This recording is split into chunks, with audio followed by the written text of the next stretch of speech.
Temp check. What kind of summer are we having this year? A family road trip summer? A beach bum summer? Or a wake me up when the sun sets summer? With Instacart, choose your own adventure and skip the shopping side quests. Where available, you can get ice cream delivered to your hotel, sunscreen to the pool, or cold brew to your bed. Well, door, in as fast as 30 minutes. Wherever you find yourself this summer, you can get the goods. Download Instacart for free delivery on your first 3 orders. Offer valid for a limited time. Minimum $10 per order. Excludes restaurants. Additional terms and fees apply.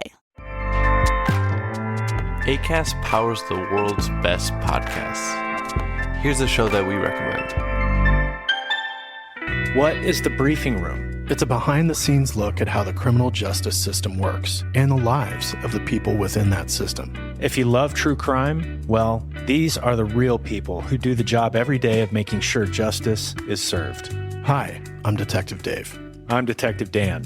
Together, we have decades of experience in local law enforcement, a profession that we think is often misunderstood. So we're going to explore how to do it right, and we won't shy away from when it's done wrong. These are stories you'll hear nowhere else. Unique, frank, and unvarnished. From the team that brought you Small Town Dicks, this is The Briefing Room. Episode 1 drops on August 30th. We'll meet you in the briefing room. Acast helps creators launch, grow, and monetize their podcasts everywhere. Acast.com.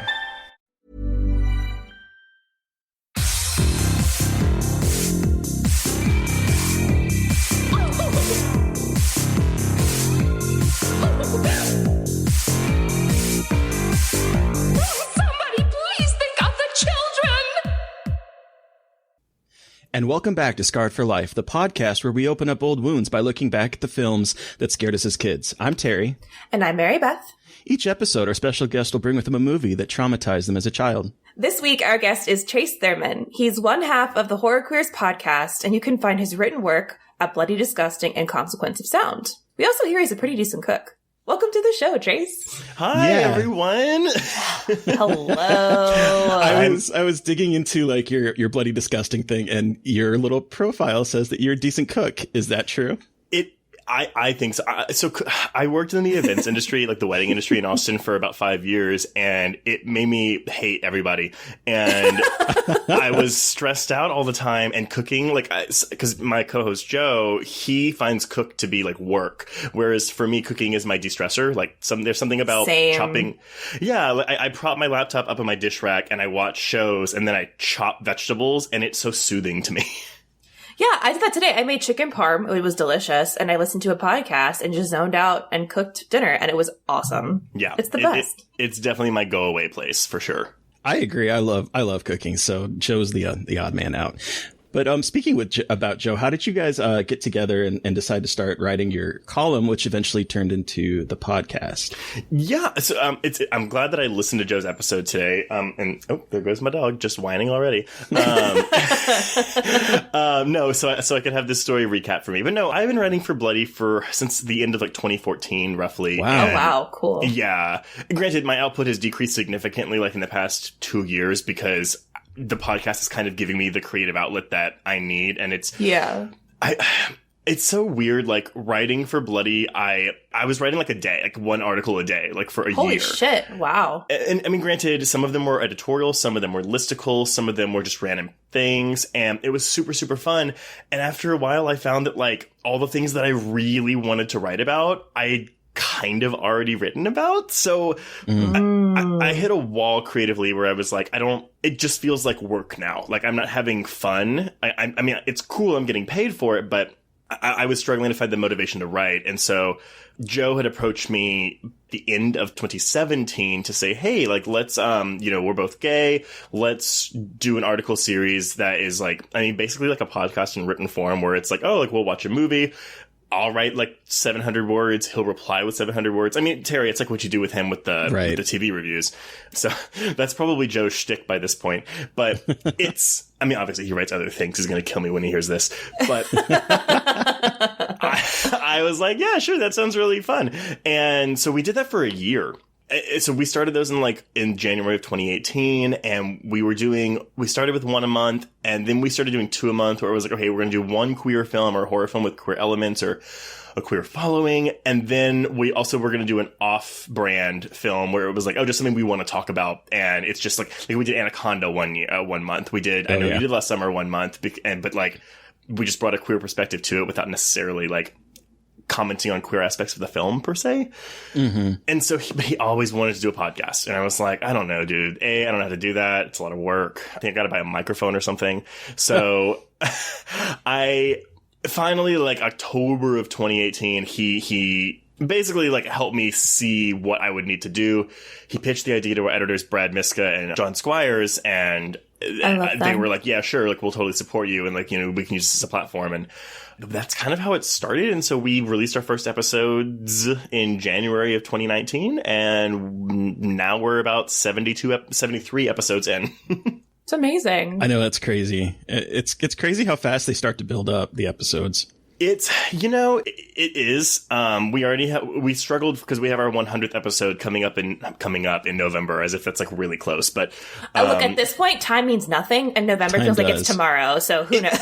Right? And I was like, Joe, we have to do something big for our 100th episode. Like, we have to do something that's like awesome and like super gay, but like everyone knows what it is. And it honestly, we just figured it out like 2 weeks ago, and so I'm like, that's okay, awesome. No, it's going to be super fun. I'm excited. With the week to week schedule, and we also do a Patreon, so it's like, which thank you, Terry, by the way, for all the money you've given us.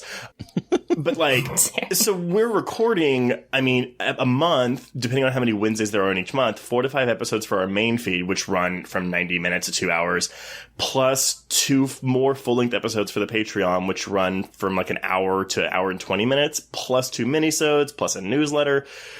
And so your commentary, right? Aren't you guys doing that now? Right. Yeah. We have a commentary now too that we do each month. And so it's super fun. Yeah. Wait, do you have a job? Like, is this your job? Well, no. So that's the thing. A full-time job, like on top of that. I have a 9 to 5 day job. And granted, now I'm working from home, which that's really made me struggle with not just my day job, but also the podcast, which granted, don't get me wrong, I love the podcast.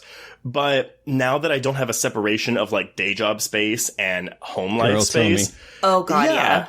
And so it's like I'm just working constantly now, and I'm getting a little burned out, which is why like whenever we do, like we have a couple movies coming up this month on, and I'm like, okay, these are movies that I'm really passionate about, so it's easier for me to like get the motivation back. But yeah, it's a struggle, especially again, you know, I mean, like Joe and I edit all of our own stuff, so I mean, I'd say we spend about probably 40 to 60 hours a month when you count in all the recording, the editing, the watching, the researching, the promoting, like on top of my day job. So needless to say, I don't write for Bloody that much anymore outside of my festival coverage for like Fantastic Fest or South by. Yeah. Wow. I guess that makes sense. I guess that makes sense.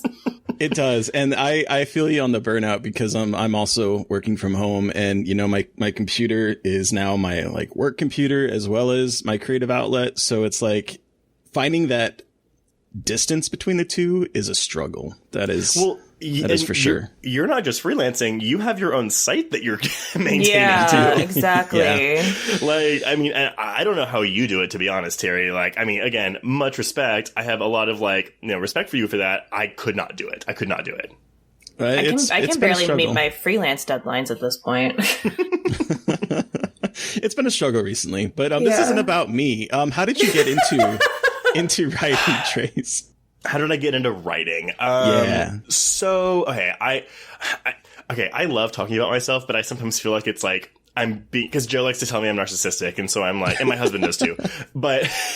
And so I try to like be cognizant when I'm talking about myself and not seem like a narcissistic asshole, but whatever. So, we're interviewing you. I feel like this is the time to be a narcissistic asshole, though, because I feel like this is the venue. Like we're talking to you. You are a star. So like, I'll accept that. I am. So I went to college here in Austin, and I got degrees in film and public relations. And with film here, you can go one of 2 routes. You can go film production or film studies. And I don't really have much like like a creative bone in my body. Like I'm very type A, follow the rules. When I'm cooking, I follow the recipe. Like my husband's like, oh, why don't you add this? I'm like, well, the recipe doesn't say that. So no, I'm not going to do that. So I went the studies route because I'm better with creativity with interpretations as opposed to like, you know, making a film, which to me I'm envisioning as like a machine. I got out of college. I was trying to do work in PR, and I kind of quickly realized that I didn't really enjoy it. Being on the other side of the PR spectrum now where I'm getting the press releases, I'm like, oh man, I would not want to be in PR right now. No, absolutely not. No. Shout out to all of our PR agents who we love. We're so sorry. Oh, no. I love them to death. But I'm just like, well, because PR is basically like cold calling, but for like, you know, whatever you're selling, right? Mm-hmm. Yeah. And I hate that. And I fell into the wedding industry in Austin because I was working at restaurants waiting tables. And I was like, okay, I have $2 I can't keep making $2.13 an hour plus tips. Like, this is ridiculous. So yeah, I fell into the events industry, and then I kind of fell myself into another rut. And I was like, you know what? I'm going to start a blog. And I started my own blog. I didn't know anything about it. I just like research stuff. I'd like discover what WordPress was. Like, I grew up in the era where people were using Zynga and stuff, but I didn't really do that, or like LiveJournal or whatever the fuck. Oh yeah, LiveJournal. Yeah, and I mean, I had MySpace, I had Facebook, so I didn't really go into the online journaling. I like immediately started with like online profiles. And I made this blog, and I was like, you know what, I'm not going to have like, I called it Wine and Watch. And it was basically like, because again, really into wine. I was like, you know what, I'm going to just drink wine and write things. And so I just wrote about movies and TV and stuff. And I did like, I think one of my original concepts for my blog was going to be like just constantly defending shitty movies, or like movies that were perceived to be bad that I really enjoyed. And so I did a column of like in defense of, which, I mean, at the time I thought it was the first of its kind. Obviously, I'm sure that's not the case, but I saw another writer on Bloody posted an article in 2014 of defending Scream 4.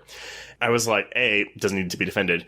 B, oh my God, I do that. So I sent to like their pitch email general thing. I was like, hey, like I saw you did this like in defense thing. Here's one I did of Drag Me to Hell, which doesn't need to be defended, but I was coming off of the thing with Drag Me to Hell was I was working at Blockbuster in college, and I would recommend that movie to so many people, and they would return it to me and say, that was the stupidest thing I've ever seen. Like, why would you tell me to watch that?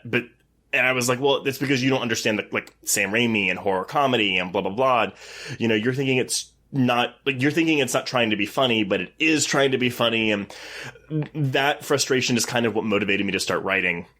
And Brad Miska answered my email and was like, oh yeah, sure. Like, this is a really cool piece for sure. Write for us. And I was writing for them for like 6 months for free, and, you know, kind of learning the gig of what it meant to be like writing. I mean, I've been reading Bloody Disgusting since 2004. I think. Yeah. I think I found them when I was searching for reviews for Resident Evil Apocalypse, and 15-year-old Trace. Hell yeah. And I mean, it just kind of happened from there. You know, they gave me kind of carte blanche to write whatever I wanted. Obviously, if it was something I was getting paid for, there was a bit more structure around it, or like, you know, pitching involved. But if I wanted to write about something and they were like, nah, but I would just write it anyway for free, because I was like, well, I want to write about this because I like writing about it, and I want this platform of Bloody, and I want people to like, you know, see this work. And that's it. Wow. Sweet. And going back even further, how did you get into horror? Oh, right. I was listening to your episode with Greg Mucci today, and I was like, I got to prepare for this. I always remember being into scary things. I grew up, I wasn't allowed to watch R-rated movies. My dad was really into horror. My mom was not. So he would like I remember going to Blockbuster and like, you know, looking for all the PG and PG-13 horror movies, but also having the visuals of a lot of the R-rated ones stick in my mind. Yeah. Right? Like, I remember the case for the Dentist, or the Dentist 2 with like the blades in the teeth, like that. Oh yeah, that image. That, like, I remember that, like, that was, like, my life going to Blockbuster and trying to find, like, the creepiest cover to freak myself out. And, like, and they were all, like, those kinds of, I see them now on Shudder, and I recognize them, and I'm like, this is hilarious that I thought this was scary when I was younger. And now it's, like, a B, like, culty movie. No, for sure. It's And hilarious. I recently discovered Tubi, and like Tubi has a lot of those like low tier like schlocky movies from the late 90s and early 2000s, and I was like, oh my god, like I remember seeing this in Blockbuster, but I never saw it, and like I mean, so now I can finally watch The Dentist 1 and 2. I don't know, it's gonna happen one day. Corbin Bernsen, here's some money. But so I remember doing that, and like I was always frustrated because I was always told, like, you cannot watch those movies, you cannot do that. And what do humans do when they're told they can't do something? Oh yeah, they want to do it. So my fixation of my youth was like, I'm gonna watch these R-rated movies, I'm gonna watch these scary movies, and I didn't even know at the time if I liked them or not, but. So, like, people, like, they'll always ask you, like, oh, what's the first scary movie you ever saw? And I honestly don't remember. Like, one of the first times I remember being, like, freaked out by something was when I saw Hocus Pocus, and the zombie Billy, like, gets his head cut off by a tree. Oh yeah. And, like, you know, you're seeing that on the Disney Channel as a kid, and it's kind of freaky, but I mean, honestly, I think that my gateway horror was Scooby-Doo. Like, I watched so much Scooby-Doo, it is insane. I know that about you. I know that you love, and you know what? The funny thing is that you're one of your favorites. What, Zombie Island? Something about Zombie Island? I've never seen. I was an old school Scooby-Doo fan. Zombie like back Island in is so good. It's good. I'm super, because I think by the time this episode drops, Scoob will have been released on VOD, and I'm super excited about that. No, like, I'm making Joe do an episode on Zombie Island, which, spoiler alert, he wasn't crazy about, but I love, and it's free on Netflix, so go watch it. Oh, is it really? Yeah, it's super free. So fucking good. It's like one of my favorite kids movies, or like animated movies. It's just so fucking good. I was 9 when it came out, and like I remember like it came out on VHS, but my Blockbuster didn't carry it. But then they were going to show it on Halloween of '98, and like my mom, I didn't want to go trick or treating for the first time in my life, and my mom like made me go, but she recorded it for me, and I was like miserable trick or treating that Halloween. And then I came home and I watched Zombie Island. But the one Scooby-Doo property that is like genuinely like a scary movie. The monsters had been real before, but they were like real in this movie, and the tone of it is very dark. And, you know, Terry, whenever you listen to the episode, I go into a very deep dive about the importance of that film and how it kind of revitalized the Scooby brand, which went through a dead period in the 90s, much like the horror genre itself. That's true. That is true. Yeah, I'll have to watch it maybe this weekend before your episode drops. I mean, no pressure, but and not even to plug me, but like it's a really, really, really good movie. Yes, it's very good. I mean, I'll see. Like, I found my taste like running with Joe an awful lot, so I don't know. We'll see. I think it's a generational gap, though, because, I mean, I think you and Joe are around the same age. And so, you know, we all have those things from our childhood that are untouchable, you know, and like, I mean, I'll watch some Scooby-Doo properties now and I'm like, okay, like I can see the flaws in that and how it's kind of dumb. But my childhood brain is like, no, it's perfect. And for Joe, that was like Gargoyles and Batman the Animated Series and X-Men and Spider-Man cartoons, which that was like just before me. So it's just generational. Absolutely. So, Terry, do we want to talk about what we've been watching recently? I'm very excited to talk about what we've been watching recently. Oh, I'm excited to hear now. So, the first one is a movie that I picked up because... so I'm going through again my stack of movies that I've collected, and of course I keep adding to this, which kind of makes it so that I'll never end up running out of movies that I need to go back on and watch. But this one I just picked up from Arrow, and I wanted like immediately like I gotta see this movie. We're talking Meg Foster, who those of you who might not know, she was in the He-Man movie, Masters of the Universe. That's your go-to. I love it. Like that's your go-to for Meg Foster's credits. That was like my movie growing up as a kid. I love that movie. And of course, you know, she was in They Live, Lords of Salem, 31. Like she's been in a lot. So she's in this, and we're also talking a score by Hans Zimmer. Oh. His 6th score that he ever did. We're talking a hurricane, which isn't really a hurricane. We're talking a mansion in Greece and a novelist that is stalked by a psychopath on a stormy night, and she can't leave because there's a hurricane outside. It's The Wind from 1986. And it is a movie. It has Wings Hauser in it, who, when I was watching this movie, I know, right? When I was watching this movie, like he comes on screen and I was like, oh my God, is that Elric Kane? Cause he looks like Elric Kane should be related to him, which is a compliment. Wings looked really, really kind of hot in this movie. And it kind of like. You want to talk though, like VHS covers? Like I looked at the poster for this movie and it is gorgeous. It's so good. It is. Yeah, it's a gorgeous It's a great poster. cover. The problem is that the hurricane isn't really a hurricane. Like it keeps saying it's a hurricane, but it's just really strong wind. But she is like, she's a novelist, right? She's a novelist who's gone to this mansion or villa, an isolated villa in Greece to write. She's a mystery writer. And the guy that owns the place that she's renting it from, he ends up getting killed by their handyman because he's going to fire the handyman. The handyman's like, no, that's not going to happen. I'm going to kill you. And, she sees the handyman burying the body, and then he sees her seeing him, and he starts stalking her with a sickle. So boy. it kind of sickle too. Like that. I know. I love it when they get creative with their weaponry in these old slasher movies. I just wish they'd get more creative with the kills, because the kills are terrible. They're not good. And I mean, it's fine. It kind of mixes like the guy that directed it is Nico Mastorakis. I think he's, Greek, but it feels sort of like an Italian film. An Italian film of that time period, like the score by, again, Hans Zimmer. It has like a goblin-esque, like giallo feel to it. And like, even though they're all, I think most of the people are either British or American actors, it has that kind of feel of like an Italian movie mixed with like an 80s slasher, except not a very good one.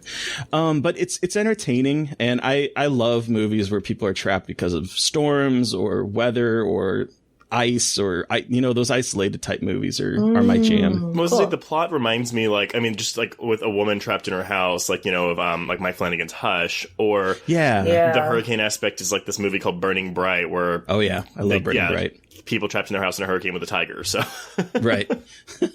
Crawl. Except it just exactly. It sounds a lot cooler than it ended up being, but it was fun. It's relatively, I mean, it's like, I think 90 minutes with credits, so it doesn't overstay its welcome, but it's just it was what it was. It was fine. Okay. But I'm getting through my stack and I'm adding more to it. But the other one I want to talk about, which I know Mary Beth has also seen, that I just got from Vinegar Syndrome, is the McPherson tape. Yup. Huh. Have you heard of this one, Trace? It sounds so familiar, but I think I'm confusing it with the Poughkeepsie tape. So do tell, please. So I don't even know where to start. It's filmed on VHS. It was not really released in 1989, but it ended up getting circulated through UFO channels. And people started thinking that it was a real documentation of it's considered the first found footage film. Although I don't know why Cannibal Holocaust isn't considered it exactly. But I'm okay, so I won't go there, sorry. But I mean, I will not have this conversation right now. But it is like a prototype of like the found footage film, where literally after it came out, it was found by UFO enthusiasts who thought it was real. And there was even a video that went around, like Encounters, which was like an Unsolved Mysteries type show about like aliens and stuff, that I remember seeing in the early 90s about this movie, where they were talking about the reception to it. And even then, when it came out that the director, this guy had filmed this on his, camcorder back in the 80s, still UFO enthusiasts thought he was lying and was a show for the government trying to cover up what really happened. But it is about this family celebrating niece's 5th birthday party, and then strange things start happening and they find a UFO has crashed in the backyard. And I mean, I think the story behind it is more interesting than the movie, but I'm not a found footage fan. But Mary Beth, what did you think of this?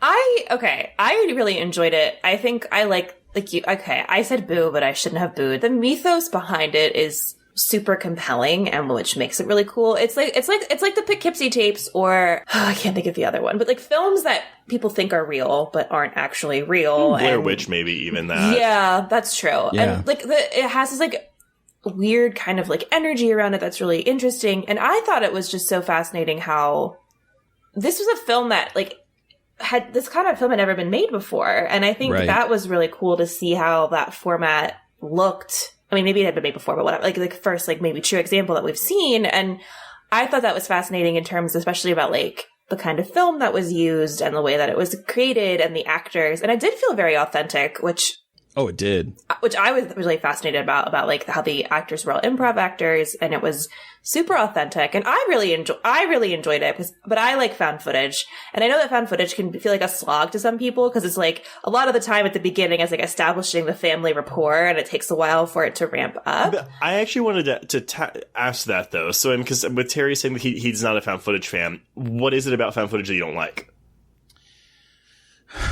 I mean, like, no, because I mean, I've had this conversation recently specifically about found footage because it's like, you know, okay, you don't like the tropes of found footage. Like it would be like someone saying, "Oh, I don't like slashers because there's too much sex and boobs and it's too much girls getting killed." For found footage, it's like, "Oh, it's too. I can't get over like the faux realism of it, or the why are they still filming aspect, or yeah, like you said, Mary Beth, yeah, there's a slow beginning where it's just like, you know, normal home movies before something even scary kicks in, and sometimes it's not even something scary." Yeah. I mean, I guess for me, it's just I think it's the tropes that are like part of it, part and parcel of it. Like why, like you mentioned, why is the guy still filming? Although in this case, it kind of made sense to me. Yeah. But like to piggyback, I don't know. It's mostly the tropes, and I just feel like a lot of times, I mean, there are some really good ones. I still really like Blair Witch, but I feel that there's so many knockoffs of it that like it really the tropes are just like all I can see. On that note, then how do you feel about the slashers that came in the wake of Scream? Because they're also just aping something that's perfect and not doing it as well. But sorry, I'm not doing this to be like, "Oh, you're wrong." I'm just we're gonna fight today. No. I don't have a huge love for like. I'm bringing up slashers because that's like my best comparison of like the tropiest of, like, and something I care about. Like, I love slasher movies. Found footage I can take or leave. I'm aware of the tropes; they don't bother me. But yeah, I mean, if you give me anything in like a found footage movie, like, I mean, I'll probably pick something else. But like, I've seen some very effective found footage movies, and so I'm just curious, you know. I mean, I get what you're saying. I just like, honestly, I think a lot of it, I think, boils down to the acting. Like it pulls me out of it because a lot of times it is a lot of improv. It is very, a lot of times naturalistic, or it is a bunch of like, I feel this way about Blair Witch too, is that there's just a lot of people just running around in the woods, just filming things. So like, that kind of like pulls me out of it, even though in some ways it is realistic, and that is exactly what someone would do. I find myself sitting there counting the flaws as opposed to appreciating the journey. That's the thing with found footage though too, is because typically in a found footage film, you're dealing with inexperienced people. I mean, Blair Witch, yeah, it's like student filmmakers, but like something like Paranormal Activity, you know, it's just an average Joe. And for me, that's enough of a blanket for me to be like, oh, the acting's bad because these people are just they're not acting. Like, they're quote unquote real people. Mm-hmm. But then it's like, okay, but then like, am I making an excuse for like the genre as a whole? Because just because it's supposed to be quote unquote realistic doesn't give like an excuse for it to be shoddily made. So there's like a line there that I think makes it really hard to walk sometimes. Yeah, I agree. I know Mary Beth is not, but Are you a big found footage fan? I love found footage. Found footage and vampires. Found footage and vampires. That's my shit. I am very passionate about found footage films. Mm-hmm. I've always liked them, but I think recently, in quarantine, I have turned to them as like a comfort movie. Mm-hmm. And I have been just mainlining found footage movies. And I've loved it because I think, for me, I love the creativity that you can see in found footage and the way that found footage is able to adapt to our technological advances faster than any other genre. And so like, and when I say like found footage, I'm also grouping in like Unfriended, and I know that's not really found footage, but no, I would. I mean, that computer screen horror. Yeah, like second screen horror. I kind of lump it in together, and I think there's like some parsing out to be done there. But basically, I think that this genre does such a good job of at least taking risks with tech, like Jerusalem. It's okay, but they use Google Glass, and like, you know, Google Glass didn't really happen, but I think it's fascinating when these films just try to take risks with these kinds of technological advances, and like there's short films coming out on Twitter and the Zoom format, and like I don't know, I just think found footage gives people so much freedom, and I think there's less pressure. I think there's less pressure to create something that's like beautiful and clean. And I think it gives you more freedom to really play around and to create something weird. And if it's not successful, you still tried something really weird. And that's what I like about it. Because even if I'm not sold on it, I appreciate that someone took the time to try to like make something strange and like different and creative. I'm going to feel Terry roll my eyes at me because I like to recommend the same movies a lot. But have you seen a 2014 film called The Den? I have not, but I've heard that recommended. I watched The Den because I think you and Joe were talking about it. And I watched The Den. It's so fucking good. I loved The Den. That's one of those movies where like someo's like, oh, what's a really scary movie that's come out in the past 10 years? And I'm like, The Den. The Den. I mean, it's Unfriended Dark Web, like rips it off almost completely. Yeah. And I like Dark Web, but like... I love Dark Web. Okay, but Terry... Then watch The Den. It's on Hulu. It's on Hulu, and I'm telling you right now... It is terrifying and really, I wasn't really ready for it. good. I was not ready.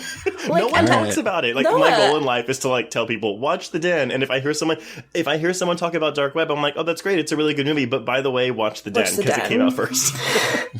Well, and I just think there's such cool things happening, and it allows filmmakers to play around with tropes. And I understand that like studios have gotten their hands on the format, and I think that completely takes away from what found footage is about. In my head, because found footage to me is like almost like a revolutionary style of filmmaking where you can say, fuck the rules, I'm going to make my own shit, and I'm not going to try to conform to like narrative structures or like the kind of making it feel like you're immersed in the world. Like, I'm just going to fuck around and make something weird and glitchy and kind of broken looking. And I think that's cool. I think that's amazing. And I am like all about kind of like holding up a middle finger to like the preconceived notions of what cinema is supposed to look like. Oh yeah. So, God damn it. All I ever talk about is found footage now. I am a fucking walking parody of myself. You know what? But you talk about what you're passionate about and what you love. And no, but I mean, I think that's something where it's like, okay, is that it's good that you're doing that because it's not something that I think a lot of people would think to do specifically with that subgenre, even though, I mean, there's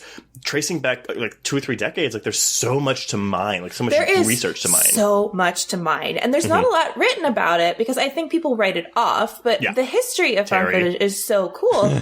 To bring it back to the McPherson tape, the thing that surprised me the most about it was all the tropes that you would eventually call tropes of found footage are in it. Like that, there's a point where he's like filming. They're at a table and he's filming their food. It's almost like an Instagram picture on VHS tape of like their food, or like someone's like, put that goddamn camera down, and why are you still using that camera? Like, there's a lot of like things in there that.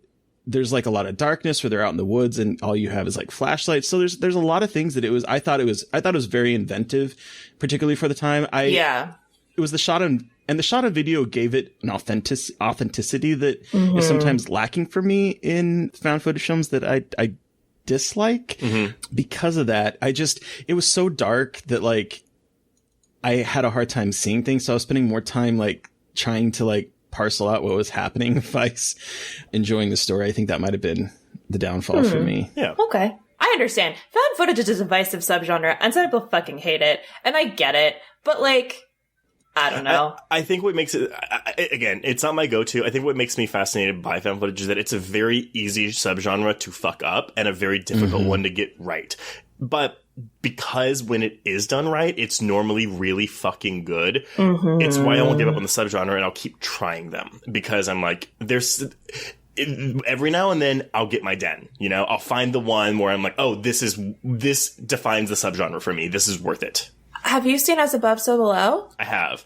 Okay. I liked it fine when I saw it in theaters. I really liked it a lot more when I rewatched it on Blu-ray.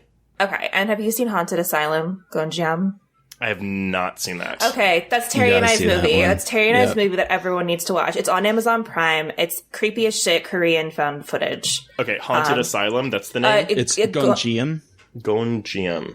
It's like the fourth time we've recommended it on this podcast. Trust me. I'm And gonna make a note. everyone's like probably like, we get it, but it's really like I've recommended it to people and they've said like they had to turn off the movie for a second and like take a break.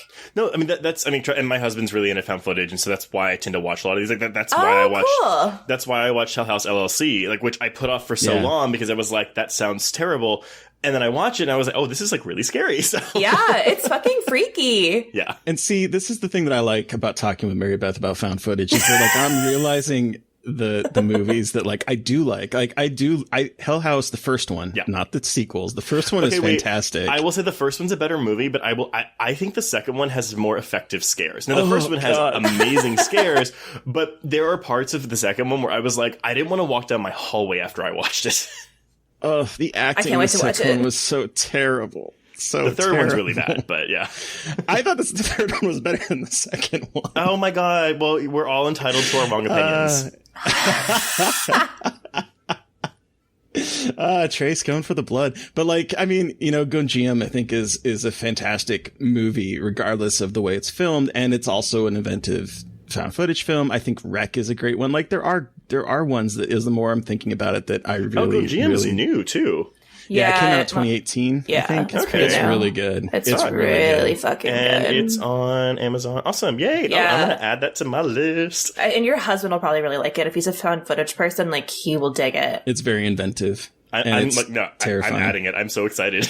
Yeah, it's fucking scary, which is awesome. But I guess talking about found footage, I want to talk about the found footage movie I watched this week. What is that? In a stranger's house. Oh.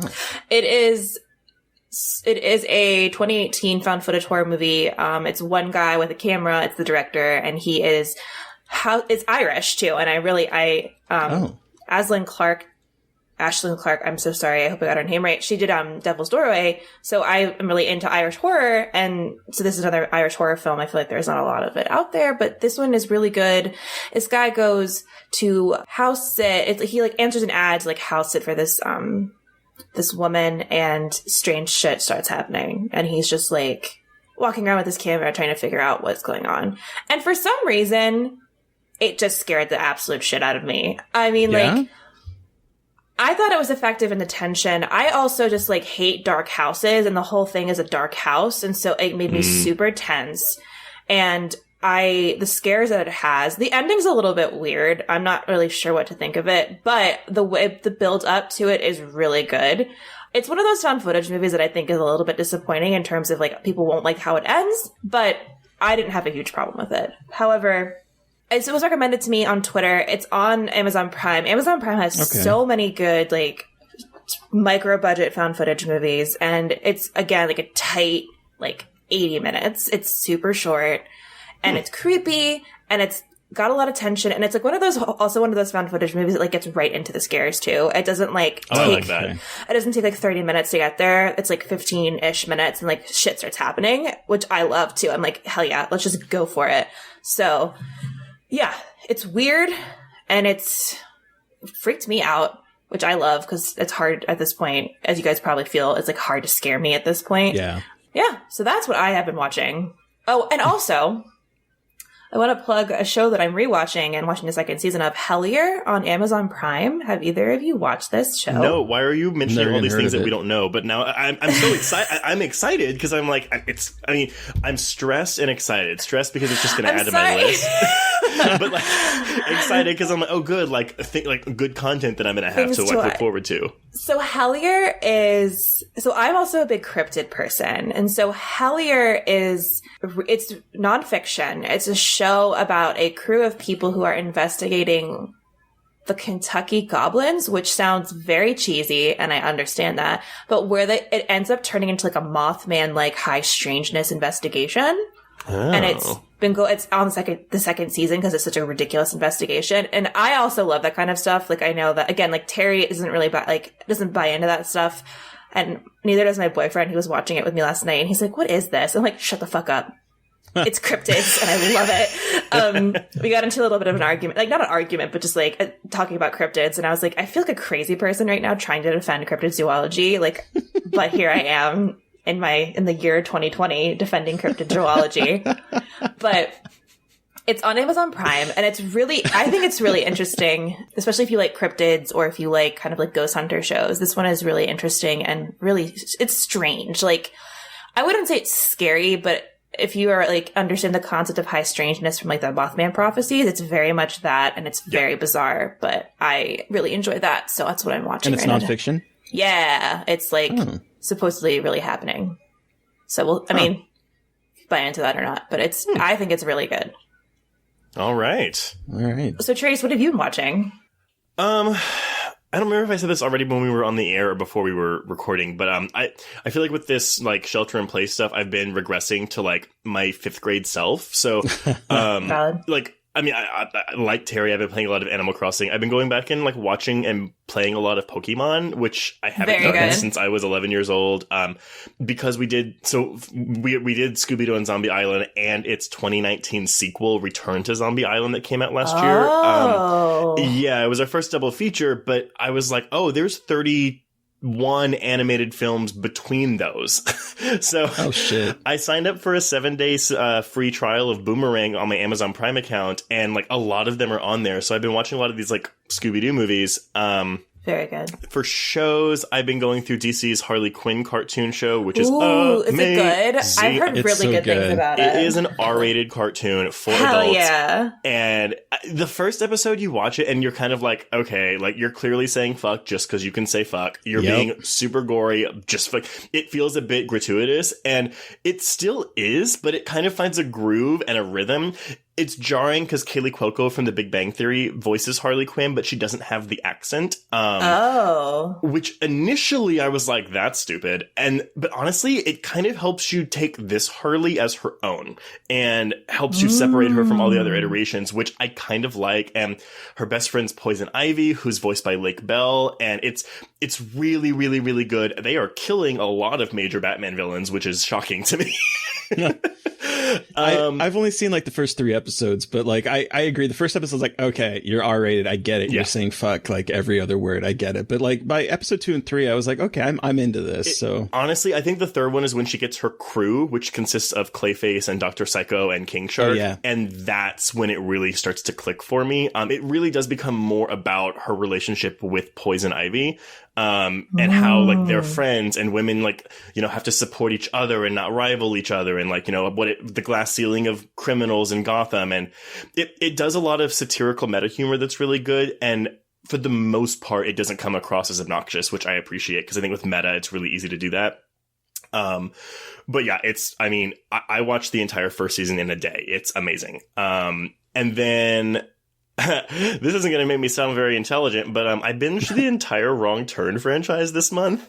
Oh, wow. I followed you on Twitter doing that.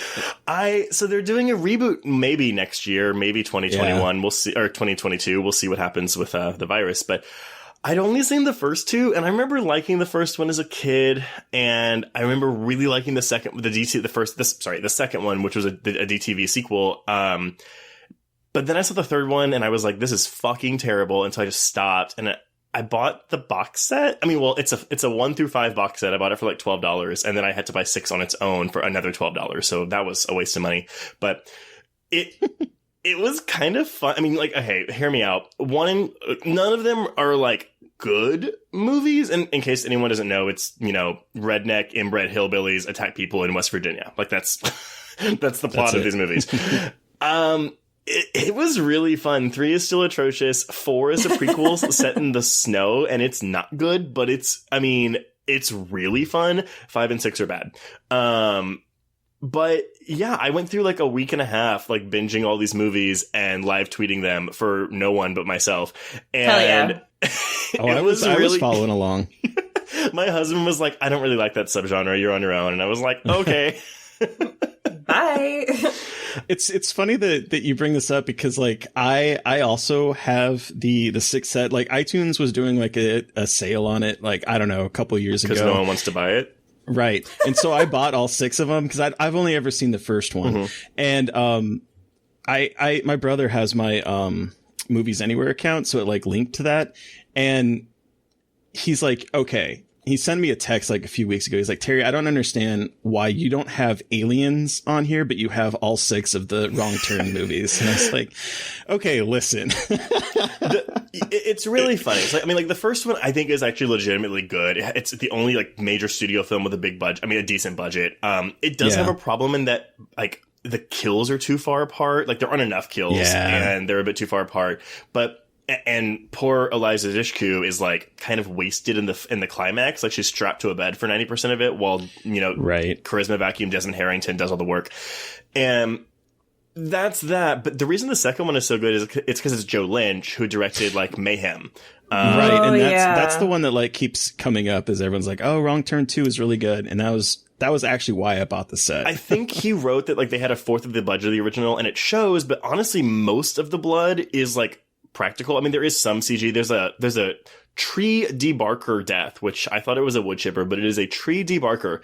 And it's a lot of CGI blood. But like the opening kill of Wrong Turn 2 is at the time American Idol contestant Kimberly Caldwell fucking having her lip bitten off with her like jaw exposed and then an axe down the middle to where like she splits in half vertically and like her intestines spill on the floor. Hell yeah. It's super fucking cool. And the whole concept of the second one is like it's a reality show. So, but there's a humor to it. Like it's very much feels like a Joe Lynch film. The third one is a prison bus movie, and none of the characters are likable. And the final girl, who was an actress that I love, named Janet Montgomery from this TV show called Salem that lasted for like 3 seasons. Oh yeah, she's really bad in it. Then the fourth one's The Snow. The fifth one is one of the meanest films I've ever seen, but it takes place in like an abandoned town because the whole town's at a quote unquote Mountain Man music festival. And so these kids like get in this town and it's abandoned. And that's the gimmick of that one is like the Mountain Man, like they have masks of like inbred Mountain Men. And so there's people in the town like wearing these masks. And so you don't know if it's a real person or a Mountain Man, but it's real bad. And this sounds like something I want to do this weekend. It's right. I'm like, they sound bad, and I don't give a shit. I want to watch them all. No, I mean, and the thing, I 5 isn't good, and I wouldn't recommend it. But like, there's a mean streak. Like, well, I won't tell you how it ends, but the ending of 5, I was like kind of mortified. I was like, I don't know if I like it, but it's like so fucking mean to its final girl. It is. Oh shit! I literally just tweeted today. Recommend me mean movies. I want mean fucking movies. Wrong Turn 5 will do it for you. So chronologically, it's 4, 5, 1, 2, 3. The sixth one is a reboot, so that's why I'm confused of why we're getting a new reboot. Oh. But the sixth one is like, it takes place at this resort in West Virginia, ? And it's like a cult, like an inbred cult of normal people that also like inhabit look over a village of the deformed people. And I don't know. It's really weird. I didn't really get it. There's a lot of sex in it. It's really bizarre. Oh. Huh. Put that on the poster. A lot of sex in it. It's really weird. Bizarre. I didn't get it. There's a lot of sex in it. I think it actually ends with a sex scene too. Like it cuts to credits on a sex scene. That's a bold move. But yeah, I mean, again, I can't say I'd recommend doing it, but if you want some dumb, stupid fun, you could do worse. Cool. Awesome. That sounds good. That sounds like the mood I'm in at this current juncture, like, in life. So we've talked about what we've been watching recently, but what movie are we talking about today, Trace? We are discussing one of the greatest slasher films of all time, and that movie is Jaws 2. The legend continues. That's a shark. But no one sees it. And I know what a shark looks like because I've seen one up close. The legend continues, but no one believes it. And you better do something about this one. The legend continues. Because I don't intend to go through that hell again. The all-new Jaws 2. See it before you go back in the water. Jaws 2. Okay. Yeah. For those of you who haven't seen Jaws 2, 4 years after a killer shark terrorized the beaches of Amity Island, a new resort hotel has its grand opening. As if the fish in the sea know when Amity is gearing up for a big launch, a new, more monstrous shark slashes through the waters, eating divers and water skiers and helicopters on its way for tasty vengeance. That was the best part when you take that fucking helicopter. I literally yelled. I yelled, and Steve was like, "What are you watching?" I'm like, "This shark is eating a helicopter. I don't know if you have the Blu-ray, but there is a deleted scene where you actually get to the underwater view, like when the helicopter slipped upside down, and you get to see the shark like attack the pilot in like underwater. That's pretty cool. Oh, that's amazing. Yeah. I don't know why they cut it.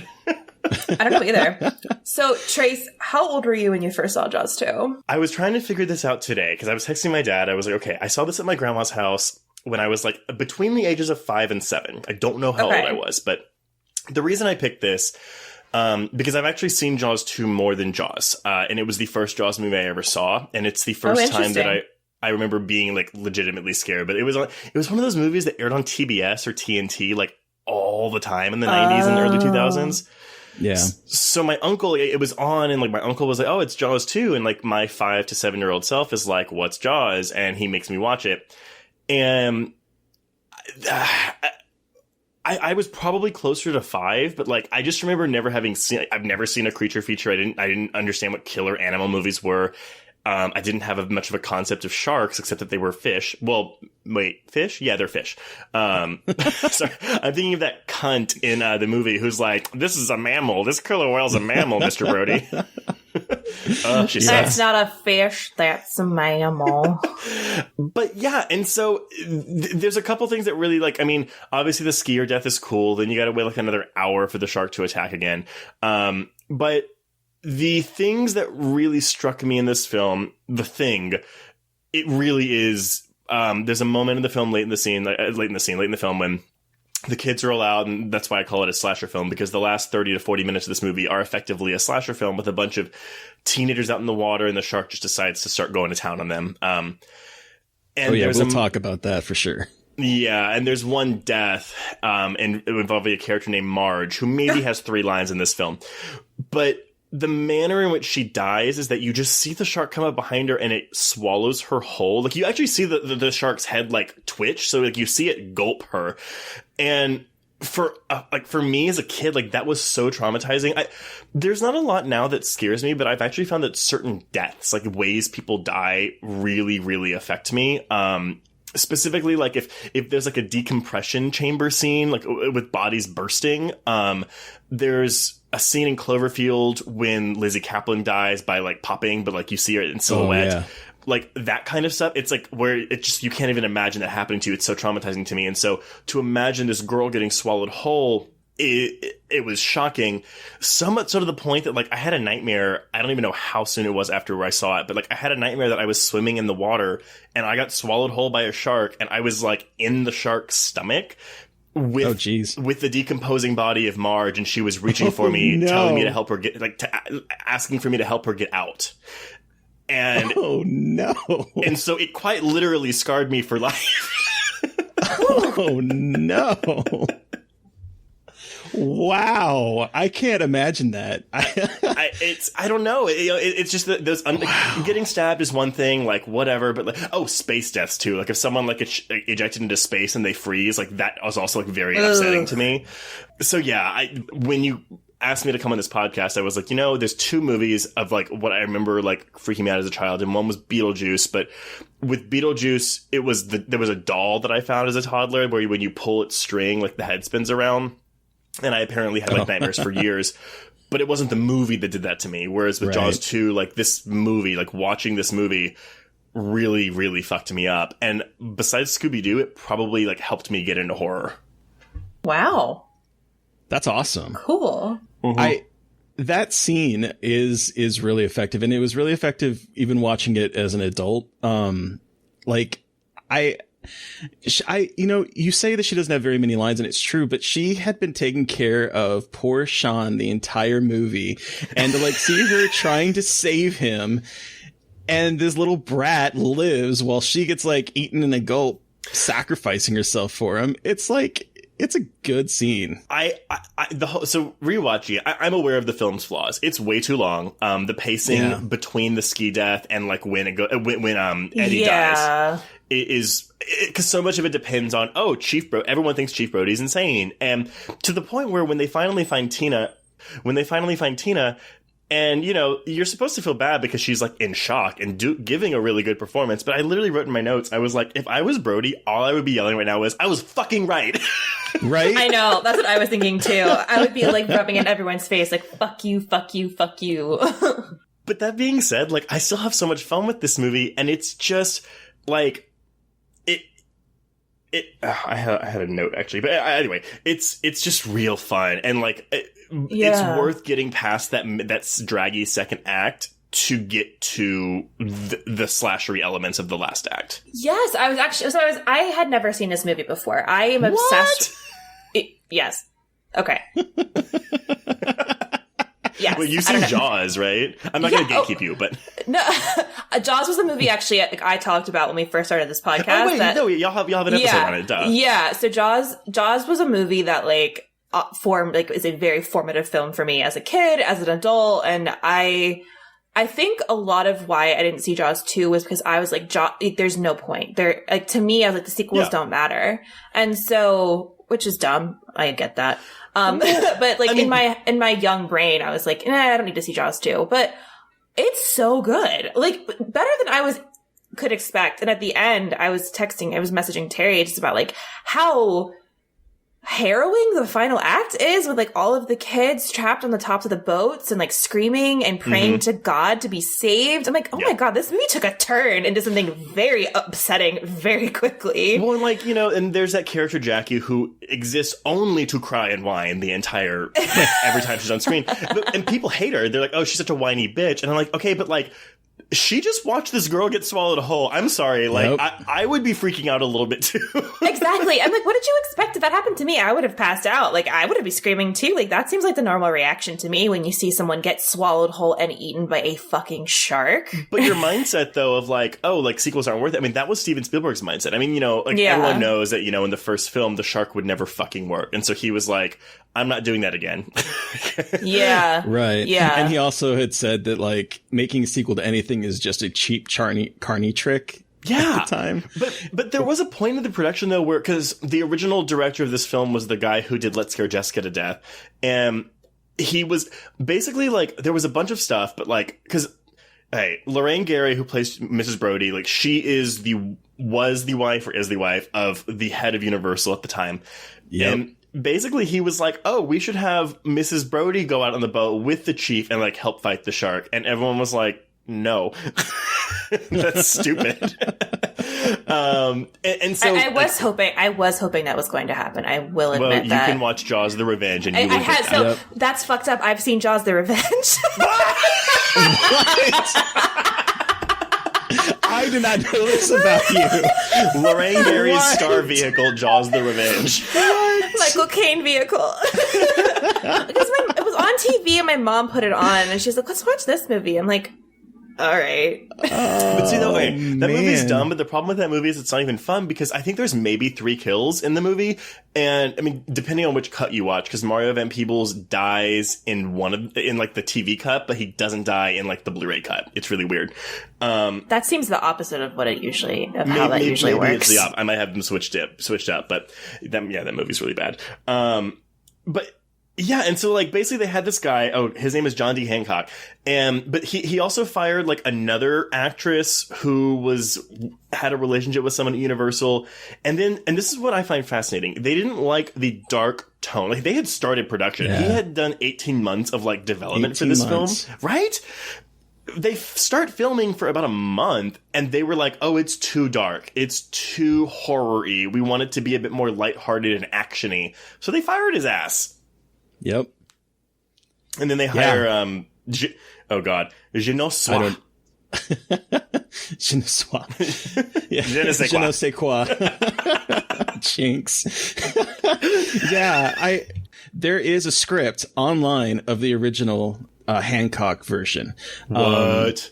Yeah, like I had tweeted out, because I was watching this last night, I tweeted out that, I would kill to get this. One of my followers is like, I read this a couple years ago. It's right here. And he sent it to me, and I had Googled and I couldn't find it anywhere. All I could find was the version that got filmed. And so I have a link to it, and we can include it in the show notes, and I'll send it to you, Trace. But, I want it. But like, have you read it yet? Did you have a chance to read it? I read the first like couple pages. I didn't have time to finish it. But yeah, it's like the place is boarded up. Like it is the shark event in the first movie has like decimated Amity, and everything is boarded up. There is like no one going to Amity anymore. And there's this, so part of it is similar because there's this hotel that's coming in and they're hoping that that will breathe life back into Amity. But it has, at least in the beginning, a darker tone to it, even though some of the beats are very similar. Like they go down to the Orca and everything. And so is the opening scene like the two divers still? Yeah, the opening scene is still the two divers, and it's just like a lot of the kind of scene and some of the dialogue with because like one of the opening scenes is them going to the resort that's opening up, and you know there's a conversation between Ellen and Martin, but like it's a little different.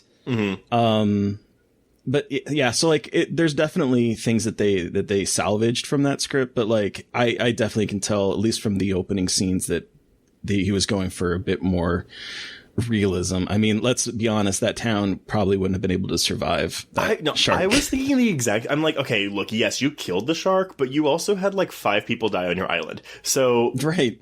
Like, that's a PR nightmare. So again, also why I don't want to be in PR. But fair enough. There is a certain like brazenness about this film. Like even with this opening scene with the divers, it doesn't even attempt to try to match what the original did in its opening. Like it's kind of a forgettable opening scene because you see the Orca, you have John Williams' score swell again, but like it's not really. There is a sound effect in this movie that keeps playing, and it's people screaming underwater. But it's the same sound. It's like this high pitch, like, yeah. It happens with the helicopter pilot. It happens with these fucking scuba divers. It happens with the guy who has the embolism. Like it's the same. It's like a Wilhelm scream, but for Jaws. I think it's actually Hooper's scream in the Shark Tank at the end. Oh my of god, Jaws. it might be actually. Because I was like, why have I heard this before? And then it just hit me while you were talking. I think it might be Hooper. I haven't gone back to listen, but I actually think you are correct. Like when he's in the cage and he's like freaking out. And he's like, yeah. I think that's what it was. Yeah. But yeah, no, the opening scene of this is definitely nowhere near as masterful as the original. And it kind of is where like I originally start to think that this is like a slasher because it's more ruthless and efficient. He just comes in and boom, 2 guys are gone and he's gone like in a, you know, it's like a cold open in a slasher film. It's not as inventive as a lot of slashers, but you know. Well, but it's also, I mean, we're talking 1978 here, so we've had Psycho, we've had Peeping Tom, we've had Black Christmas. This comes out like months before Halloween. Yeah. Months before Halloween. And has all the tropes. Like, I mean, all of the tropes that are established in slashers, you can trace back to this movie. I mean, even the tropes of the kids, you know, you have like the nerds, you have the cinematically overweight dude that if this was a harder rated movie, he'd be smoking dope, you know, you have like the blonde Miss Amity. You have like all of these people, and I love it's because you know we don't have any sex in this movie, so we don't have like a virginal girl who like makes it out. But the girl who prays, she like the shark swims to her and like just misses her, and I'm like, oh, I see what you're doing, movie. Like she was praying, so all she does is she gets scraped by the shark's scales, or whatever sharks have. Scales. Yeah. Okay. I respect that to a point because, you know, it's like, I mean, it's even when we get to the skiing scene and it's like, okay, the first one, because the goddamn shark wouldn't work, you know, Spielberg couldn't show it so much. So that's why they have the music. And okay, this film is not better than the first movie, but I will argue you this. I think John Williams' additions to the score in this movie are actually, so it makes this score as a whole for Jaws 2, I think it's better than the score for Jaws. Oh, interesting. I did really like the score. I liked the additions it made, for sure. I was thinking that today when I was watching it. There's a part when Mike is in the water and the shark's coming to him and like they're trying to pull him up, and there's this like trumpet beat where it's like do do do do do do do do do do do do, and and you have like the camera on the shark's dorsal fin as it's like going towards him, and it's really, I mean, granted, if you turn the brightness up, you can see the hydraulics in the shark's mouth, which is not great, but it's just really suspenseful. Like there are musical beats like that happen a lot in the suspenseful scenes. Even the skiing scene, which is really cool, which I just love it. I love it. It obviously, yes, the simple butter, it's really effective, but it adds more, and I can see the argument for why someone will be like, it doesn't need more, but I really like the additions. Yeah. I actually really like the skiing scene, and I took a note this time about how I really like the camera of it chasing after the board, where it's like you still get the killer POV shot from the shark's perspective, but it's like following in the wake of the board. I really think that's a really cool cinematic flair to it. I do think there's a lot of that in this movie that is actually really well done, even though like I know that Chief Brody, Roy Scheider. Roy Scheider is definitely not on board for this movie. And there's like a line in the very beginning of the movie where like Ellen tells him like, oh, it just pretends you've been here for the entire time. And he's like, well, how do I do that? And she said, just look bored. And that's kind of how I feel his performance is in this movie a lot of time, to be perfectly honest. He just looks like he does not want to be there. So, I mean, I know you probably have this note too, because I ripped it from the Wikipedia, but so he's only in this movie as a contractual obligation, and it's not because it came with Jaws. So he basically was in The Deer Hunter, and he quit 2 weeks before the start of filming because of creative differences. So Universal, he was contracted with 3 pictures with Universal, that being, I think, the second or third one he was supposed to do. They said that Universal said, oh, we'll forgive you. You don't have to meet your contract if you star in Jaws 2. And he did not want to do that, but he was like, fine, I'll fucking do it. And to the point that I had read like he got in like a fist fight with the director at some point. Yeah, he got in a fist fight. He yelled in front of the extras because he said that the director's spending more time with the extras than the staff. Like, he was not a happy man on this movie. I think it gets better towards when there's agency with the shark. Honestly, the way you fix this movie is you do this. You cut 15 minutes out of the second act and you add one more shark attack in that second act. Yeah. Like, absolutely. I think it fixes it so much. I do wish that there was more stuff with the mayor, or even a catharsis with like once people know there's a shark. Like that asshole that's in the board meeting and they vote him down like to fire him, and it's like actually I even like that moment when he gets fired and he's talking to his wife, and it's like one of the quieter moments where he's like, I've never been fired before, like I don't know what to do. It doesn't, like, those are moments that make the original Jaws so well, and we don't get enough of that in this one, but when we have them, they work very well. Yeah, I was gonna say, so, I mean, when I was watching this movie, all I could really think about was how this is a really interesting portrayal of PTSD, because this poor guy has gone through absolute hell and back, and then Amity seems to have just forgotten about the absolute, like, massacre of that shark brought to the island, and he's, like, terrified, and, the scene I especially was drawn to was actually when he was putting the sodium chloride in the bullets and sealing them with candle wax. Oh, yeah. Like, it was... And hiding it? Yeah, like, a weirdly kind of, like, slow, creepy, awesome moment that I really enjoyed. The part where he's talking to his wife and he's like, I've never been fired before, I can't cut it. And she goes like, you're just drunk. And it's just like tender. It's tender and really made me think about how this is a character who was traumatized, and now he has to like deal with those ramifications, and also no one believing him. So when he starts shooting at the ocean, it's like a very real fear and a very real flashback. And then everyone's like, you're a fucking idiot and you're a nut and you're fired for it. And it's just like a fascinating way of looking at how trauma was not taken seriously. I mean, the bluefish scene, and actually, wait, okay, remind me about bluefish because I want to come back to that. But I'm sorry, I do have to mention one thing though about the the ski scene when that stupid bitch blows herself up. Really funny, and there's also your brazenness with like, they're kind of, because again they were like, well, everyone knows what the shark looks like, so we're just going to show it, and then they do, and then they give it that burn scar, which is really fucking cool. Yeah, I love that. That was really fucking cool. I'm like, okay, it's the slasher's mask. Yep, But then the dialogue that we get in this movie afterwards is when like Brody's talking to Tina and Eddie and this old woman, and Tina's like, "Oh, there was a cloud of smoke," and the old woman goes, "That was the explosion," and it's like, really, bitch? Was it? But no, the bluefish scene it's so cringy, but like in a good, it's supposed to be like when he's like looking at everyone saying, "It's all right, go back in the water," and it's like, oh girl, no, that's not happening.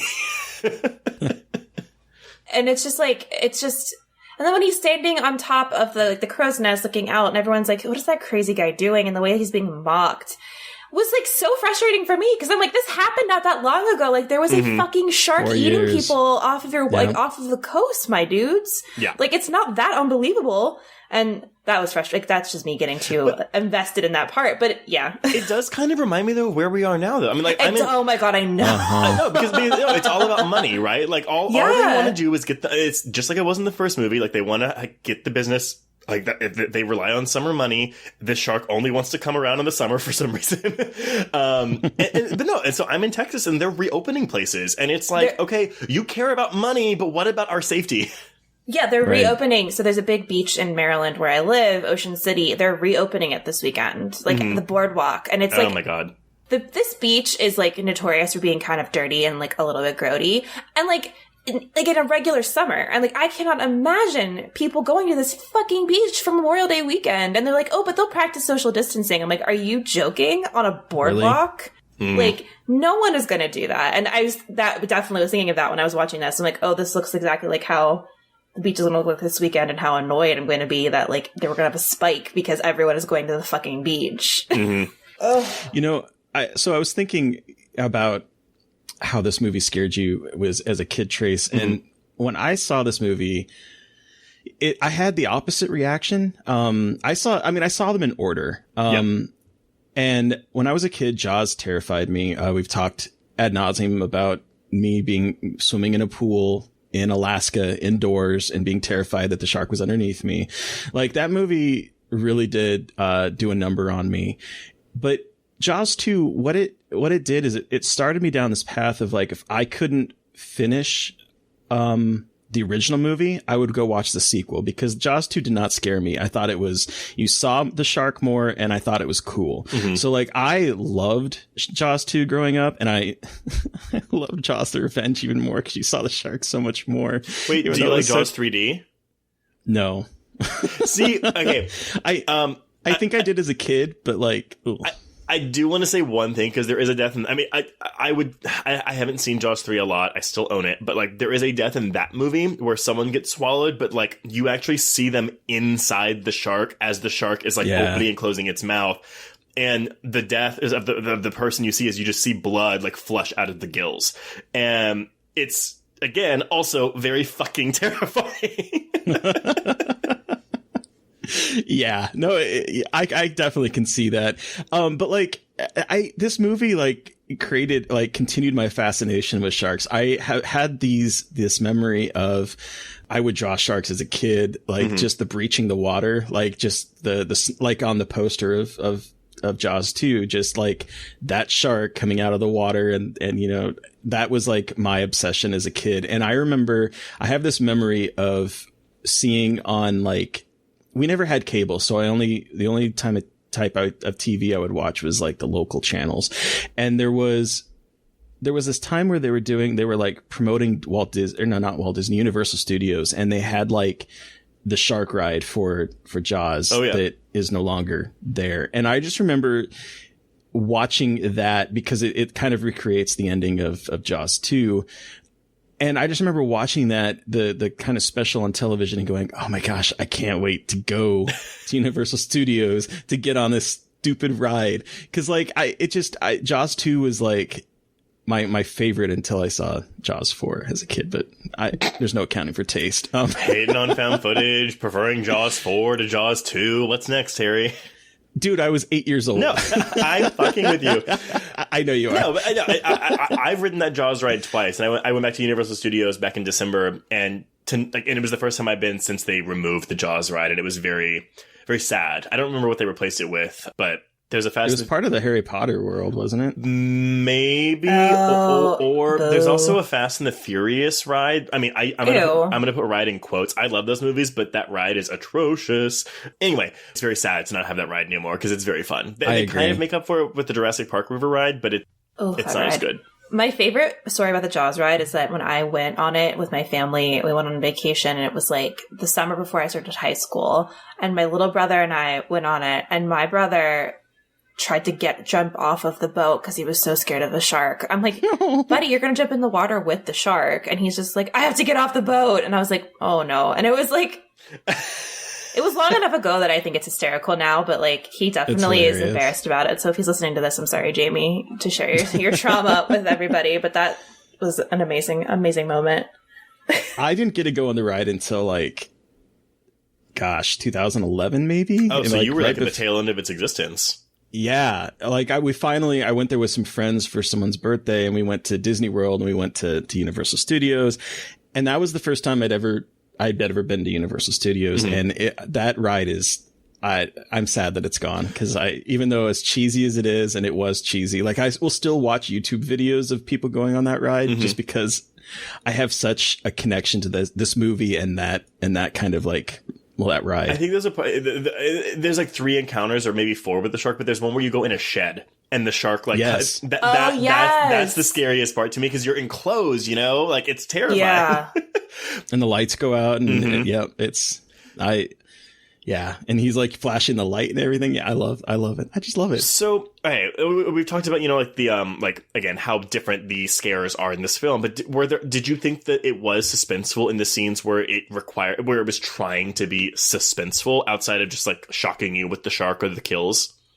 Yes. In fact, there are 2 scenes. One scene that I mean, I don't know how many times I've seen this movie, but I jumped because I completely forgot about it. When Brody is driving in his Jeep and he stops it because he sees a piece of like the boat that's like floating in the water, and he goes out to it and he pulls it up and the body like pops up on it. That I jumped. I will admit it. I jumped this time, and I've seen this movie I don't know how many times, but that moment, and then everything with the kids at the very end when like the boats get destroyed and they're like just hanging on for life and trying to create like a safety zone of the boats. That whole thing, and Mike in the water, that whole scene, we kind of talked about it with the musical score of it, but like that scene just really, even this time, like I found myself getting kind of like worked up, like tense on it.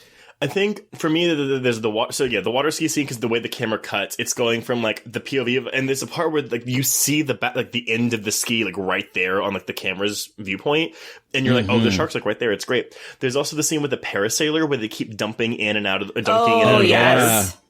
And that would have been your oh my god, what's the kid's name? Kintner, the Kintner boy from the first movie. That would have been the equivalent of that, which is really cool. I agree that your charred corpse jump scare is really good. The one that got me on this watch that I had never really even paid attention to before was the scuba diver who gets the embolism when he's going through the seaweed. Yeah. And the shark just appears and you're just like, whoa! Yep. That's why, like, that was where I started, like, thinking this movie is a slasher, because he has this ability to just appear out of nowhere. Like, he does it again with the helicopter, where it's like, all of a sudden he's there and he's tearing the helicopter apart. Like, yeah. What do y'all think about Eddie and Tina's scene? Because that's actually one of my favorite set pieces in the film. I think it's great, and I think her performance in that is just fantastic. Like, that, and then the follow-up scene where she's trying to like say shark and she just starts stuttering, and then all of a sudden just like lends out this ear-piercing scream. But yeah, that whole setup with Eddie in the water, I think it's really good. It felt like the beginning of a slasher movie.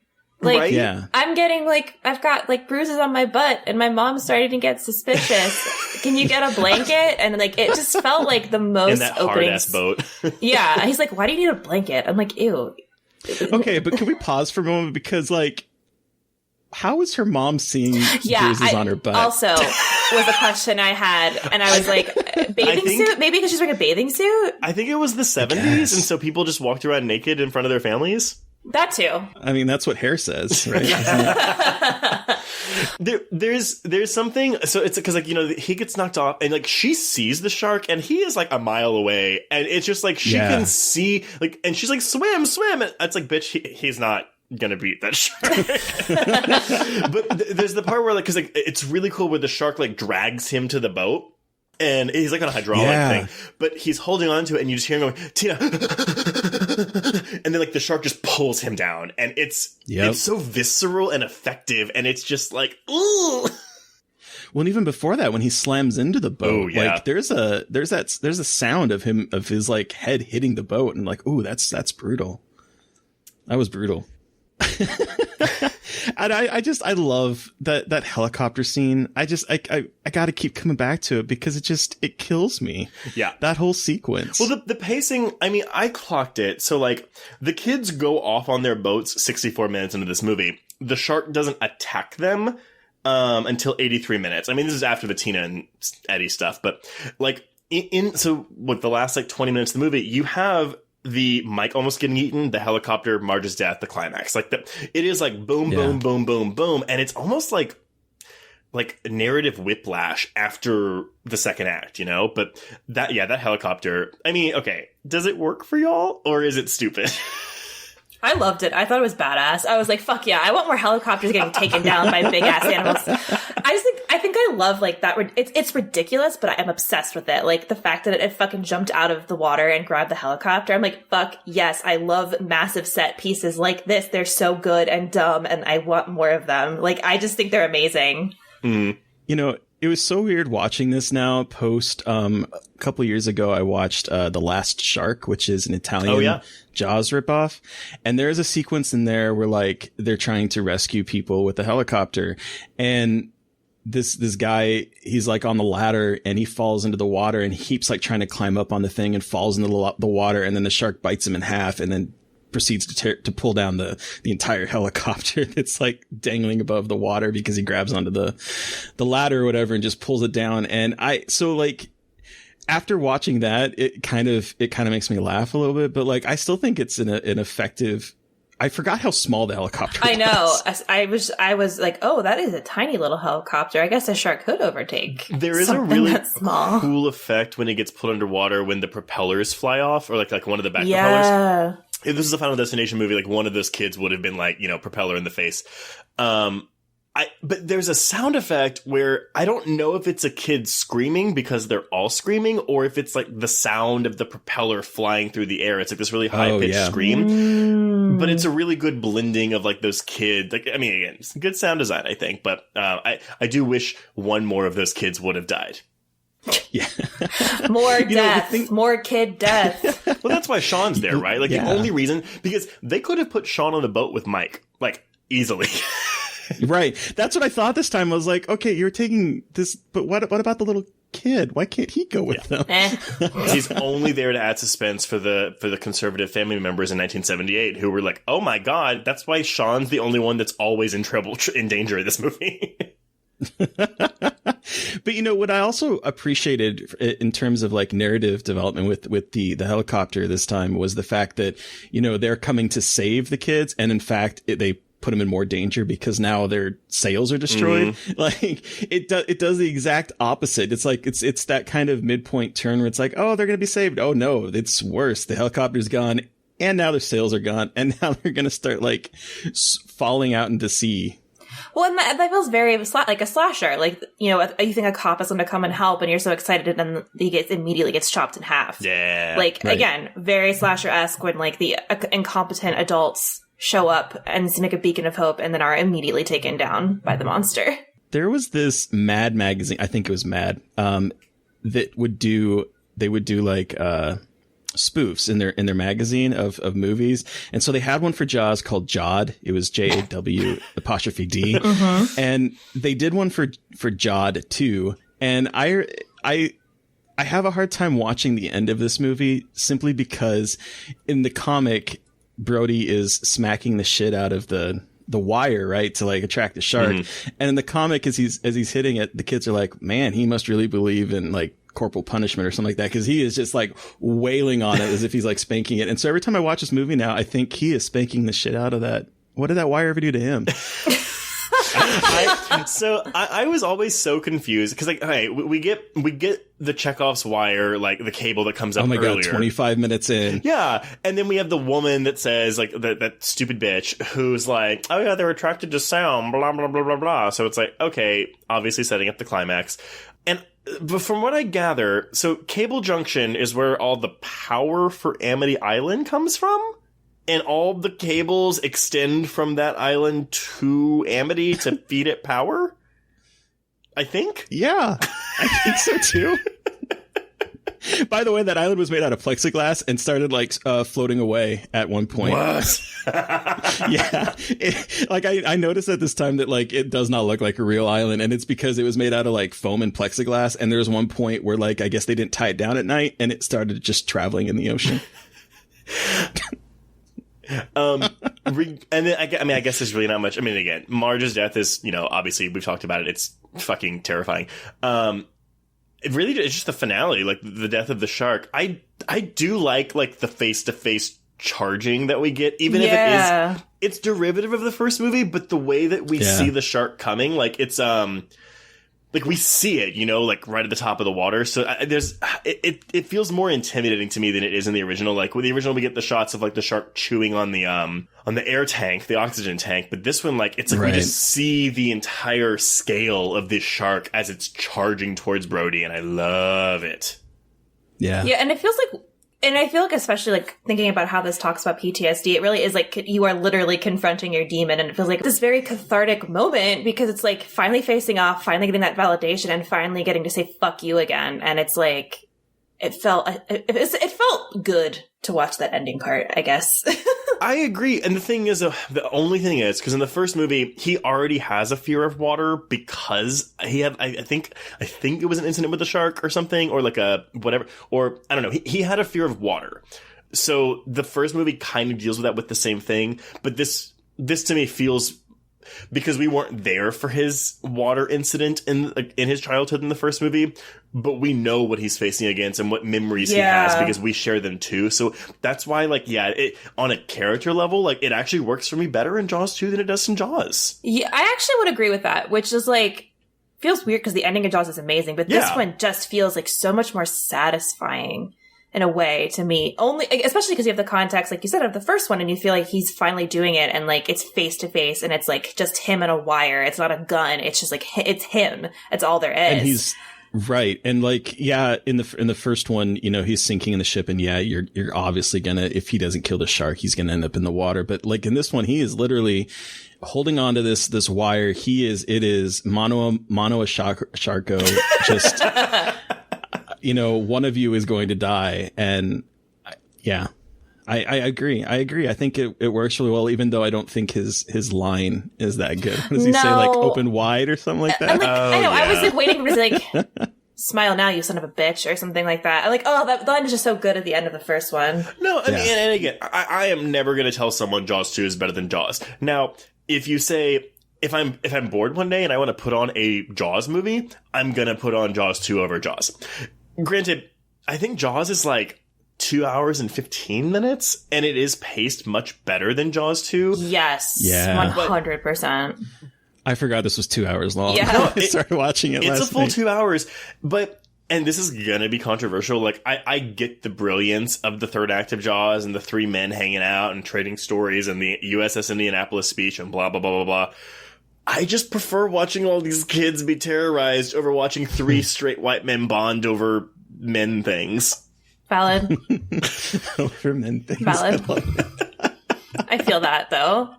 Now, if it was like a brunch with a bunch of gay guys talking about, wine and grinder, then can you imagine the movie if that was the case? Oh my God. I would watch the shit out of that. Actually, I would too, actually. That's what we're missing, though, because, we're having a bunch of queer horror movies coming out, queer slashers especially, because us gays love our slasher films. We need a queer creature feature. Give me. Well, in fact, I just posted, I don't know if it's going to be good, but I just posted because the producer of it reached out to me to ask if I would do this, but there is a LGBT shark thriller that is coming. It's called From the Depths of My Ass. Yeah. And, how'd you guess? Like, it's from the producers of Sharknado, so like, it's gonna be shit. It was filmed in 7 days with $30K, so it's gonna be shit. Oh, it's gonna be garbage, but maybe it's gonna be beautiful garbage. I'm gonna watch it. The like tagline they sent me is, imagine if the producers of Sharknado hired David Lynch to make a shark thriller in 7 days with 30,000. Give it to me right I mean, sounds amazing. I'll watch pretty much any form of creature feature. I've seen Mega Piranha with Tiffany. I can handle it. But yeah, so look for that, queer horror fans. I'm sure that'll be a trip. Wow. Last thing though, were y'all yes. living for Brody's like khaki cutoff shorts? Because oh my God, thank you. Yes. Oh my God. I was like, oh, hi, I see you in your tight shorts. He's bending over so much in this movie, and there's so many ass shots. I know. Oh, I know. He's climbing on the wire, too. It's like... Just like the scene from, and you can like see his butt the entire time. Yeah, it was giving me Reno 911 vibes. Yes, absolutely. What's his name? Nubu, I can't think of what his name is. I'm thinking to myself though, well, Roy Scheider, you may not have wanted to be there, but your ass wanted to be there. Oh, Sailor Daddy. I mean, come on. I love it. So I know I was sitting there like, this is odd. I really find him attractive in those shorts and his nice tan. Oh boy, hello. He was. I think he was looking really good in this movie. And like he's sitting there like with his sodium chloride, his like shirt unbuttoned, his sweaty You've got like hairy a gun chest. bullet fetish, I think. Yeah, that's a new thing I've maybe realized about myself watching Jaws. Go watch some like bullet loading videos, like people like pouring the powder into the bullet. Make sure there's wax involved, of course. Discover something about myself today.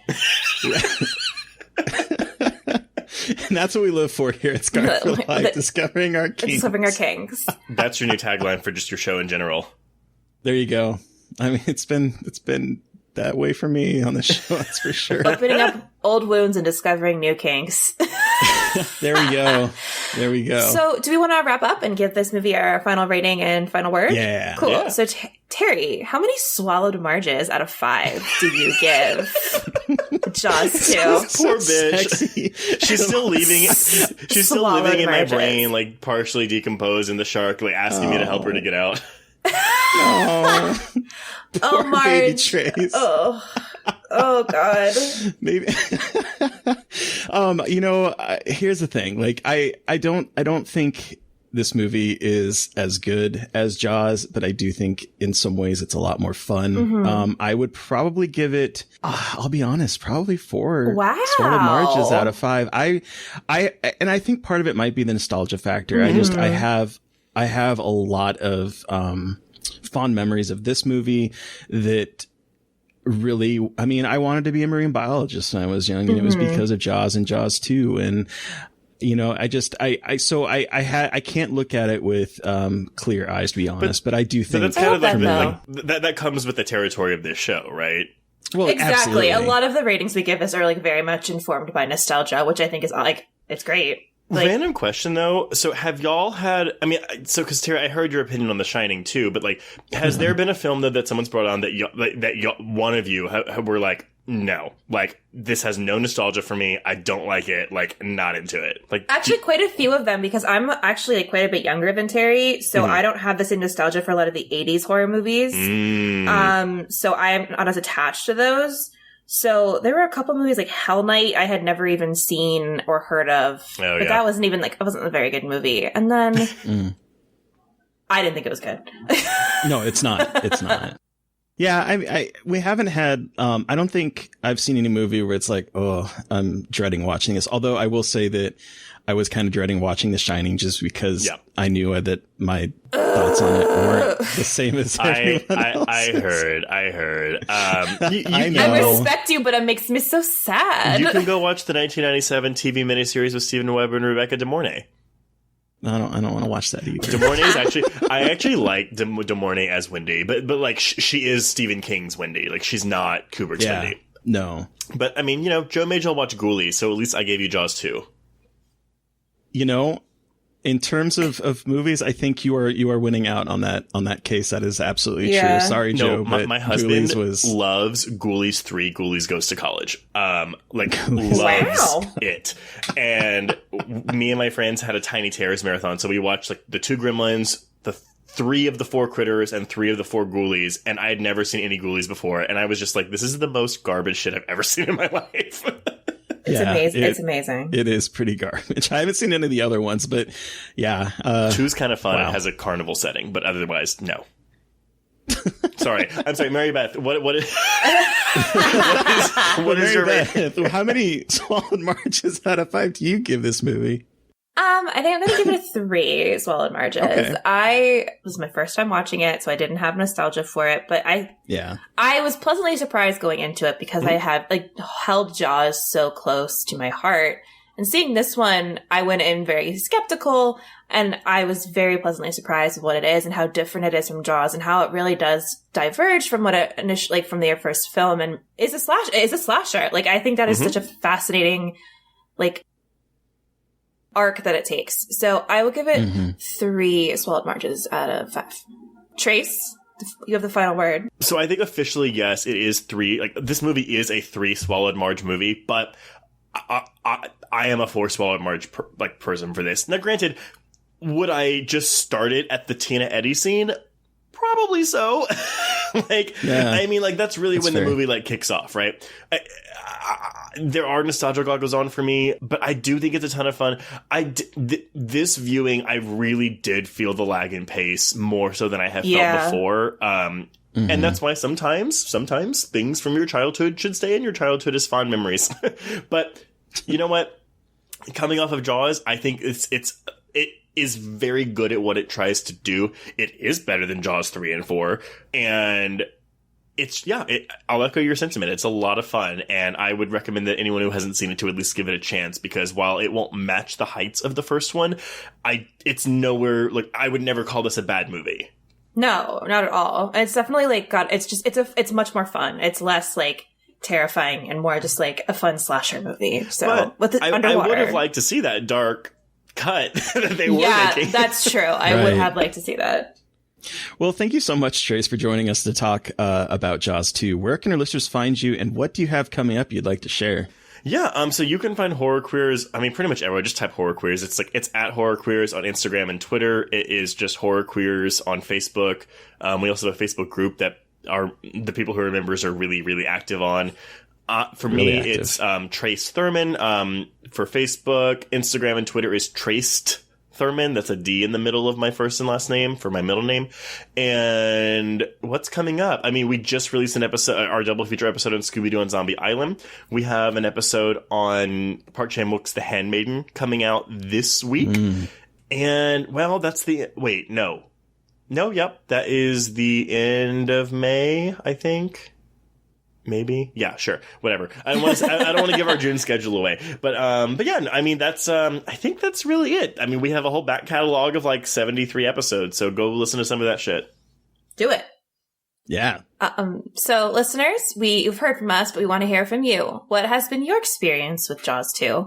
Send us an email at scarredforlifepodcast@gmail.com or reach out to us directly on Twitter. You can follow the podcast at Scarred Podcast, and then you can follow me at MB McAndrews. And I'm at Gaily Dreadful. And of course, like I said, keep the conversation going by chatting with us on Twitter. And please don't forget to review, rate, and subscribe. We got a couple new reviews that really brightened my day. Yeah, it was so sweet. And those mean so much to us, and also just helps us in the iTunes store, all that good stuff. So thank you for everyone for writing those reviews. Thank you to everyone for listening. Thank you to Steve Barnold for our artwork. Thank you to Sean Keller for our music. Stay healthy out there, but most importantly, stay creepy. And until next time. Won't somebody please think of the children?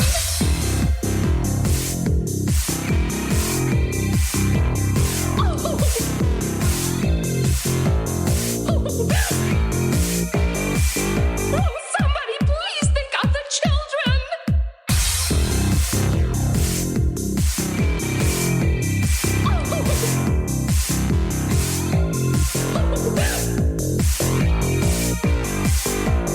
Somebody please think of the children!